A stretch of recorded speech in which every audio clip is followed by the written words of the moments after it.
Hoje eu quero falar com você a respeito de 3 estratégias para vencer a batalha espiritual. Então você precisa aprender essas 3 estratégias. Por quê?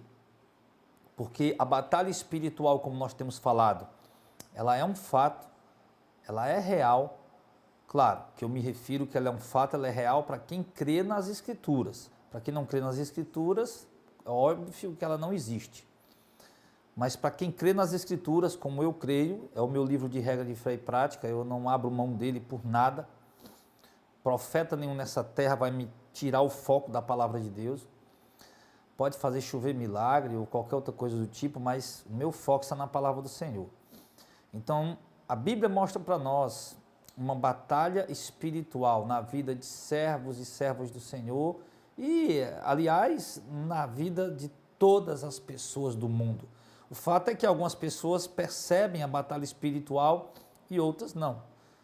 Uns conseguem vencer por estar em Cristo e outras perdem por não estar em Cristo. E mesmo estando em Cristo, a batalha espiritual ela é ferrenha, ela é muito forte, ela é contínua. O inimigo nos ataca constantemente de várias formas, de várias maneiras. Eu já falei que eu não vou citar aqui exemplos isolados, a não ser que eu tenha um respaldo bíblico, né? Porque tem pessoas que passam por experiências pessoais onde eu não tenho um respaldo bíblico para respaldar, não tenho um argumento bíblico para respaldar a experiência daquela pessoa. Contudo, não significa que a experiência de batalha espiritual daquela pessoa tenha sido uma experiência falsa, tá bom? A gente tem que entender isso. A Bíblia ela não abre todo o leque, ela não mostra tudo, ela não revela tudo. Tem muita coisa, inclusive sobre essa questão de batalha espiritual, de possessão demoníaca. Porque é que uma pessoa do mundo ela fica possessa e outra pessoa do mundo também, que não tem Cristo, também não fica possessa. Porque o inimigo trabalha diferente na vida de pessoas. Enfim, então a Bíblia ela não revela isso para nós. Então a gente fica muito limitado dentro do que a palavra do Senhor diz. Não obstante, há muitas pessoas com muitas experiências particulares e que a gente tem evitado falar aqui.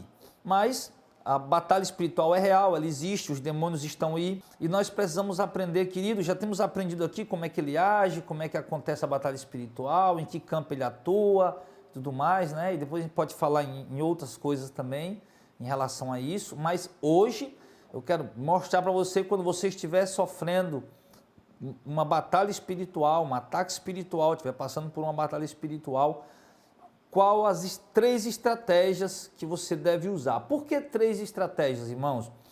3 estratégias foi a forma que eu encontrei de escrever aqui, tá?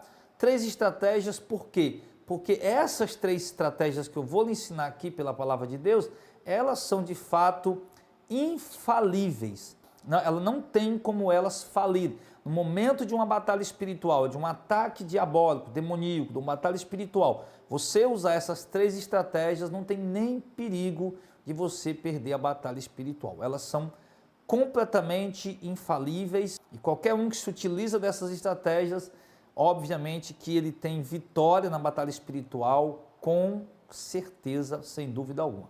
Tá?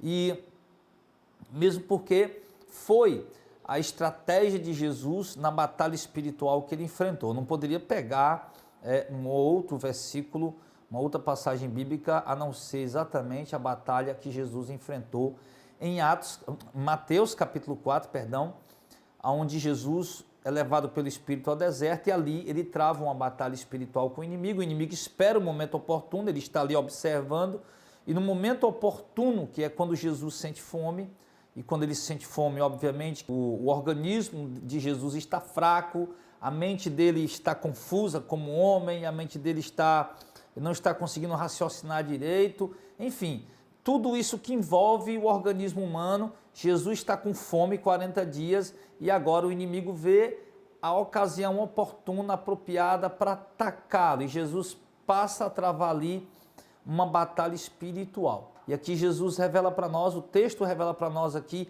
as 3 estratégias que Jesus usou, mesmo, repito, não estando com a sua mente conseguindo se concentrar direito, mesmo estando cansado, debilitado, esgotado, efeitos normal da fome, certo? A mente confusa, mas Jesus, ele de fato nos impressiona aqui e deixa para nós uma lição. Então, primeiro, o ataque do inimigo vem a respeito exatamente da principal necessidade de Jesus na hora, que é alimento.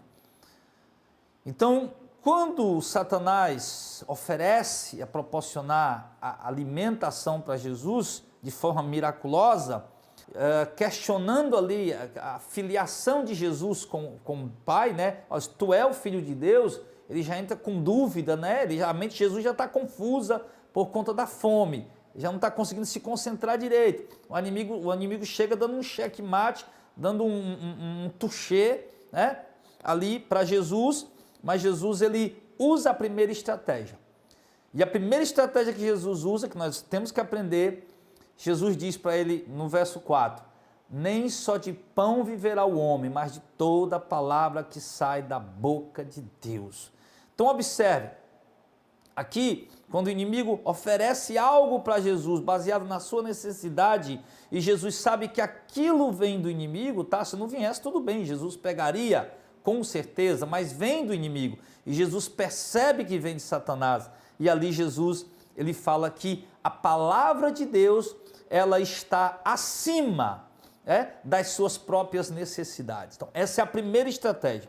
Independente da necessidade, o momento que você está passando, o inimigo te atacar, né? Não faz isso só uma vez, não faz aquilo só uma vez, ninguém vai saber, ninguém vai perceber. Sei lá, de repente você está tendo uma oportunidade de sair com uma mulher aí no seu trabalho, com um homem no seu trabalho, uma aventura sexual, ou os meninos aí, os jovens aí, a oportunidade de ter um ato sexual aí que é ilícito, mas ninguém vai saber, aquela coisa toda. Ou qualquer outra coisa, uma proposta inconveniente para ganhar dinheiro por conta da sua necessidade, o certo é que o inimigo sabe sempre aonde, quando atacar e em que ponto ele ir. E Jesus ali, ele deixa claramente, ele diz, não só de pão viverá o homem, mas toda a palavra que sai da boca de Deus. Ou seja, o homem precisa de pão para viver, mas a palavra de Deus está acima das necessidades humanas. Então, aprenda isso, que da primeira estratégia, coloque a palavra de Deus acima de tudo. Coloque a palavra de Deus acima das suas necessidades, acima dos seus anseios, acima das suas ansiedades, acima dos seus projetos, dos seus planos, dos seus sonhos. Coloque a palavra de Deus sempre acima de tudo. Por mais necessitado que você esteja, por mais ansioso que você esteja por algo, coloque a palavra de Deus acima daquilo. Coloca a palavra de Deus acima daquilo para saber se é o momento, se é o tempo, se é a hora, e se Deus quer aquilo naquele instante, tá bom? Então a palavra de Deus acima de tudo. O homem não vive só de pão, não vive só de alimento, de coisas materiais, mas acima de tudo da palavra de Deus. Então Jesus recusou o alimento e preferiu permanecer ali com fome, mas firmado na palavra do Senhor. É isso que você tem que fazer, sempre firmado na palavra do Senhor. Como abandonei esse Deus e nós não, tá louca mulher, Deus deu, Deus tirou, louvado seja o nome do Senhor, Deus deu bem, não aceitaríamos o mal. Então Jó estava passando por uma batalha espiritual, uma prova ali, e Jó estava firmado na palavra do Senhor. É assim que temos que estar. Eu vou sair dos caminhos do Senhor, vou me desviar, eu vou me desmantelar, vou me depravar, não vale a pena o inimigo jogando aquela coisa. Não, eu vou ficar. Estou passando por isso, por aquilo, é muita luta, muita adversidade, escassez, dificuldade, problema, mas o homem não vive só das coisas do mundo. A palavra de Deus está acima de tudo. Faça isso, a primeira estratégia. A segunda, o diabo vai e vê Jesus ali usando a palavra de Deus, firmado na palavra do Senhor. Então ele tenta seduzir Jesus agora com uma proposta de que Jesus venha se lançar de cima do pináculo do templo, para que todos saibam que ele é o Messias. Olha, se lança daí abaixo, porque está escrito, aos seus anjos dará ordem a teu respeito, para que não tropecem em nenhuma pedra. Satanás vai e cita uma passagem bíblica. Quando ele vê Jesus citando uma passagem bíblica, nem só de pão viverá o homem, mas toda a palavra sai da boca de Deus, ele muda a estratégia e usa também a palavra de Deus, levando Jesus ali e ministrando um texto bíblico, inclusive Salmo 91, verso 11 e 12, é o que Satanás cita aqui, mas imediatamente Jesus percebe, olha só, Jesus percebe que Satanás está distorcendo. Ele citou o texto com fidelidade, mas ele distorceu o sentido do texto. E Jesus diz imediatamente para ele no verso 7, também está escrito, não tentará o Senhor teu Deus. Ou seja, Satanás, você está distorcendo o sentido desta palavra, que você citou ela com fidelidade, você leu ela com fidelidade, mas você está interpretando ela de forma equivocada. Você está tentando me induzir pela palavra de Deus a fazer algo que a palavra de Deus não está mandando, embora pareça que ela está mandando, mas ela não está. Ela apenas está dizendo que Deus vai me guardar se eu tropeçar. Então eu não tropecei, você me colocou aqui e mandou eu pular. Então a palavra de Deus diz que eu não devo tentar o Senhor. Então Jesus, ele aqui, irmãos, a primeira, ele coloca a palavra de Deus acima de tudo. A segunda estratégia, ele não aceita a deturpação da palavra de Deus. Ele não aceita, ele não anda por uma direção, por uma palavra deturpada, distorcida, manipulada. Foi isso que Jesus percebeu naquele momento. Jesus podia ter dito, é verdade mesmo, aquele método de estudo indutivo, né? Que você pega um texto bíblico e você induz o texto bíblico a dizer exatamente o que você quer que o texto diga. Foi isso que Satanás fez. E Jesus podia muito bem ter acolhido. É verdade, o texto diz isso mesmo, então eu vou pular, né? Porque às vezes é isso que as pessoas fazem.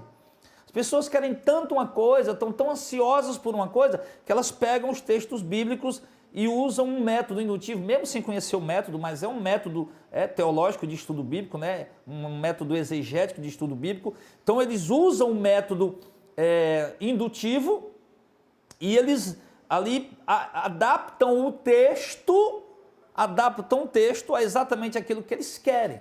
Então ele pegou o texto sagrado, leu o texto com fidelidade, mas aplicou de forma deturpada. Tá? E tem muita gente caindo nisso. As pessoas não percebem que na batalha espiritual, Satanás sempre prioriza o se utilizar da palavra de Deus e deturpá-la.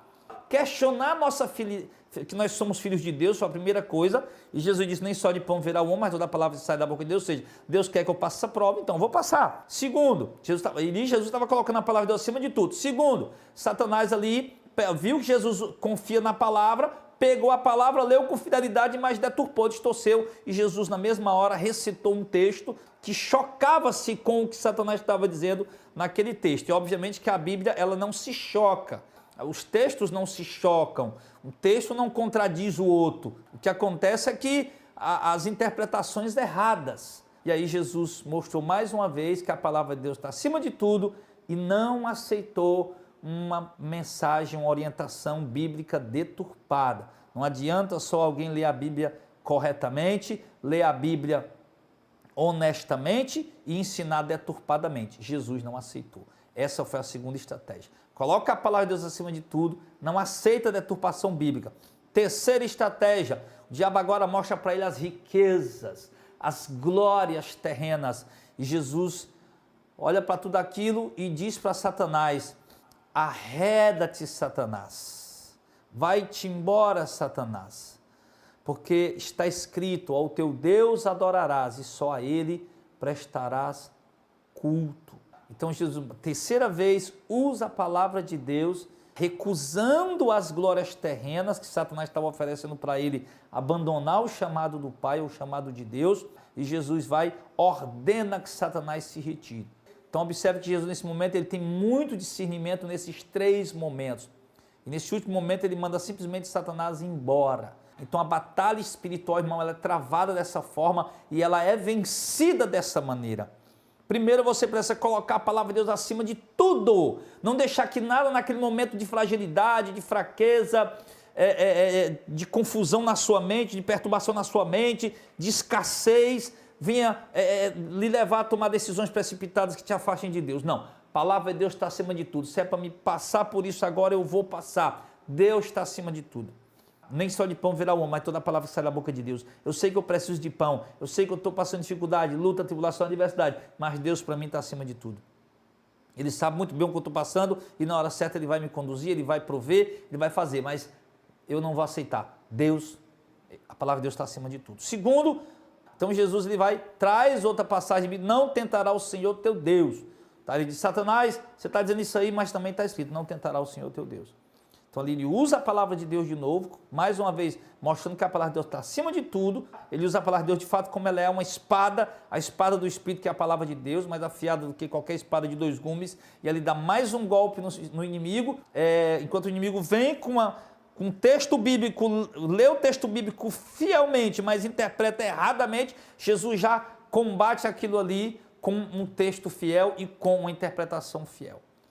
Então, não aceite deturpação, use sempre a interpretação correta da Bíblia. O diabo não vai aparecer com você com um tridente na mão, um chifre pintado de vermelho com um rabo, com a cauda, meu irmão. Ele aparece exatamente ali, dessa forma como a gente está vendo aí, com a Bíblia na mão, usando os textos da Bíblia, ou parecendo querer o bem das pessoas. Se a gente não tiver discernimento, meu irmão, vai acabar perdendo a batalha espiritual. E olha o que tem de gente perdendo dentro das próprias igrejas, porque a batalha espiritual está vindo lá do púlpito para elas, e elas não percebem, acham que o pregador está querendo o bem delas. Na verdade, o pregador está sendo usado por Satanás para levar a batalha espiritual até aquelas pessoas e elas perderem, porque aceitam tudo que eles dizem.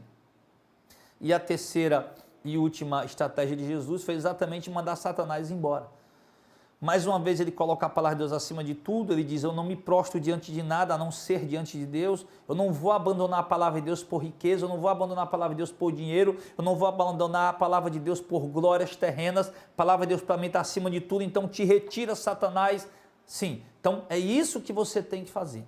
Não trocar a palavra de Deus, não trocar o teu chamado de Deus, a obra que Deus te confiou por absolutamente nada, e ordenar Satanás que se retire. Ordenar, retira Satanás em nome de Jesus, porque eu não me prostro diante de ti, não me prostro diante do mundo, não me prostro diante de amizades, eu não vou aceitar amizades, né? Porque o diabo, irmão, se utiliza de coisas que você... É incrível como a gente percebe, nós que temos a mente do Espírito, utiliza pastores, utiliza irmãos, utiliza pessoas, né? Pai, não fala isso não, rapaz, para de falar aquilo, rapaz, você é isso, é aquilo outro e tal, tá? E você dizer, sai-te, Satanás, em nome de Jesus. Porque somente a Deus eu me curvo, eu não vou trocar a verdade da Bíblia por uma amizade, eu não vou trocar a verdade da Bíblia por amizade com pastores influentes, por um meio político, por influências políticas, religiosas, ou por ser uma pessoa importante. Não, arreda de Satanás, em nome de Jesus, porque somente a Deus eu me curvo, somente a Deus eu me prostro. Então essas são as 3 armas, queridos, que você tem que usar. E olha que todas essas armas giraram em torno da palavra de Deus. Um grande abraço, até o nosso próximo encontro. E não esqueça de orar por nós. A gente vai estar orando por vocês, em nome de Jesus.